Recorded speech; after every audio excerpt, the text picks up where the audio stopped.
Es este, el contexto en el que los recursos de la Tierra se van acabando y en el que centramos la segunda de nuestras patas del análisis de esta tarde. La ciencia ya está buscando opciones fuera del planeta que sean más adecuadas que las actuales por explotación y porque todo lo que podía dar la Tierra, prácticamente, según dicen los expertos, ya lo ha dado.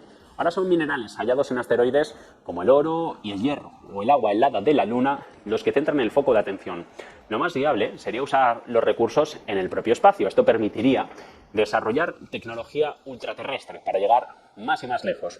Por ejemplo, el agua lunar serviría para crear propulsores de los desechos de los astronautas, que podrían ser el combustible para, entre otras cosas, llegar a Marte. Por ejemplo, la tecnología para limpiar las bases lunares de gases contaminantes podría usarse, dicen los que saben, en la Tierra con los gases industriales o del transporte para luchar contra el cambio climático.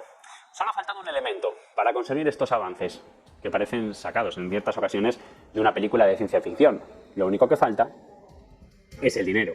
La carrera espacial ha dejado de ser una lucha entre estados, una guerra fría fuera de unas fronteras terrestres, para dar paso a las empresas privadas. Estas cuentan con el músculo para llevar a cabo grandes proyectos espaciales. Y ante la falta de normativa sobre minería espacial, parece ahora el momento idóneo para llevarlos a cabo.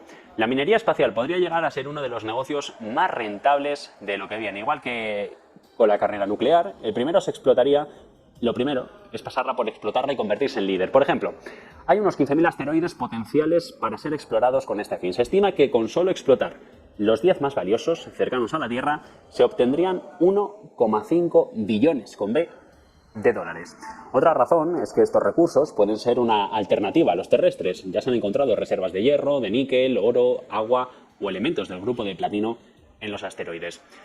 Estos últimos son metales industriales, que se usan para móviles, para tratamientos incluso contra el cáncer y que podrían incluso hacer en ocasiones la vida más fácil para muchos de nosotros. Además, la minería espacial relajaría algunas consecuencias medioambientales de su explotación en la Tierra. Por un lado, la tecnología, que reutiliza el dióxido de carbono marciano, y los residuos de los astronautas que pueden aplicarse en las industrias terrestres para combatir el cambio climático o para, a su vez, reutilizarse en misiones espaciales posteriores. Por otro lado, es también esencial explotar esos recursos porque permitiría no usar formas de extracción contaminantes en la Tierra. El mayor impedimento en algunas ocasiones es la gran inversión, las grandes barreras de entrada que suponen este tipo de negocios. Ir y volver del asteroide vale mucho más de lo que pueda obtenerse de él a corto plazo. Las investigaciones prometen encontrar ahora importantes recursos, pero pueden no dar los resultados deseados. Por lo tanto, el factor clave sigue siendo conseguir financiación. Otro punto negativo sería que la llegada de estos elementos podría devaluar el precio de las materias primas aquí en la Tierra, como ya han simulado incluso investigadores en Tel Aviv. Esto perjudicaría al sector minero relacionado con esta industria y a quienes compren como factores productivos a menor coste. En todo caso, aunque es hipotético, esta situación perjudicaría a los países en desarrollo que dependen de las exportaciones de dichos minerales. También podría dar lugar a monopolios de las empresas de minería espacial que encarecieron los precios. Por otra parte, los países no cooperan, no están cooperando, sino que compiten. La NASA, China, lideran esta carrera espacial por la búsqueda de recursos en la Luna. Ambas planean construir sus bases en el polo sur del satélite, donde se cree que hay toneladas y toneladas de agua que podríamos seguir usando nosotros mucho más allá de lo que lo hacen en otras ocasiones. Sus componentes, hidrógeno, oxígeno, podrían utilizarse como combustible también en ocasiones para reservas de aire. Esto permitiría desarrollar bases habitables, dar el paso a Marte, donde también se conocen grandes cantidades de hielo. Estados Unidos planea llegar antes para que sus recursos sean propiedad internacional y no de uso exclusivo chino.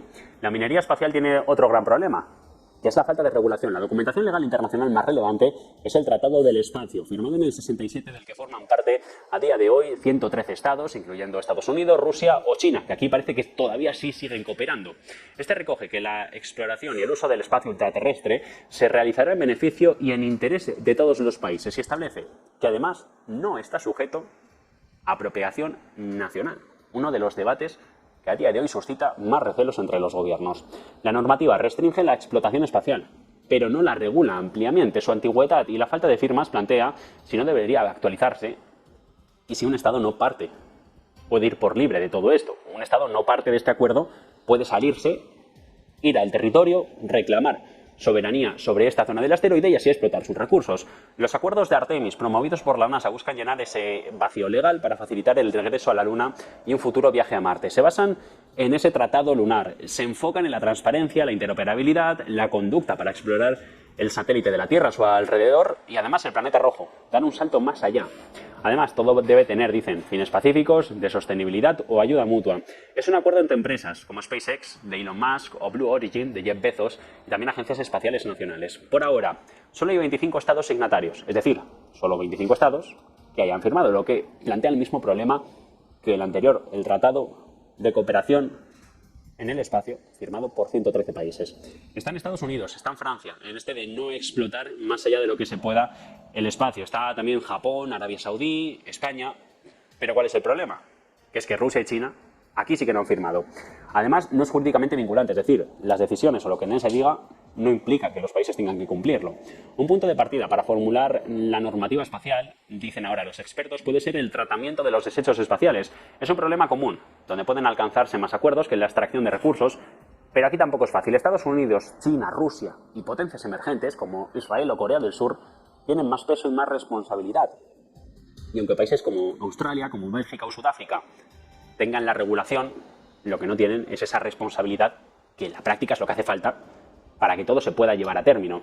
Las leyes nacionales también pueden ser incluso a veces un obstáculo. Por ejemplo, la Ley de Competitividad de Lanzamientos Espaciales Comerciales de Estados Unidos permite que las empresas del país tengan los derechos de propiedad sobre los recursos que obtienen en el espacio. Esto, claro, dirán ustedes, y siguiendo todo este relato que hemos hecho, esto contradice directamente los acuerdos de Artemis, que lo reconocen como propiedad internacional. Sí, es así, la industria espacial ha crecido porque los altos costes, porque la falta de regulación internacional han dado paso al dominio de empresas privadas, pero el principal cliente sigue siendo todavía el sector público. Antes lideraban gobiernos como el estadounidense o como el soviético, esas exploraciones espaciales, esas visitas a la Luna, que tanto hincapié y tantas veces han pasado en la historia en forma de películas, de libros, de historias, que en ocasiones terminan por no adecuarse del todo a la realidad que se vivió. Pero el caso es que ahora son las empresas las que toman el relevo. Las principales empresas de Estados Unidos, Boeing, SpaceX, Blue Origin, Virgin Galactic, colaboran todas con la NASA y con otros países. De momento, no priorizan la extracción de recursos, sino los beneficios por lanzar cohetes o los viajes espaciales. Dos de las primeras empresas interesadas en la minería espacial, Planetary Resources y Deep Space Industries, ya han tomado los primeros intentos para poder quedarse con parte de las ganancias de lo que explotan más allá de lo que vemos. Sin embargo, ambas han terminado absorbidas por otras que se alejaban del sector, ya que era imposible asumir el gran coste inicial, esa barrera de entrada que supone el inicio y el primer paso en estos negocios. Esto ha dado paso a nuevas compañías, Transastra Corporation, Astroforce. La primera señala que los asteroides pueden proporcionar materias primas necesarias junto a la energía solar para trasladar las industrias pesadas al espacio, para preservar la biosfera de la Tierra o para proporcionar un futuro, dice, infinito para nuestra especie. La minería espacial apunta a ser rentable, pero rentable, como siempre, para quienes lleguen antes, para quienes las exploten primero, para quienes exploten primero esos asteroides tan valiosos que ahora el mundo se rifa, con promesas de que beneficiarán a la Tierra y a la economía. Las empresas son cada vez las que están más cerca de conseguirlo, aunque queda pendiente asegurar por un lado la financiación, es decir, el dinero, y por otro, la legislación internacional que les permita explotar todo lo que allí hayan descubierto. Por lo tanto, aunque lideren el sector, las empresas, como siempre, dependerán de unos gobiernos que de momento siguen legislando para apoyarles más allá de todas fronteras terrestres que tenemos a nuestro alrededor.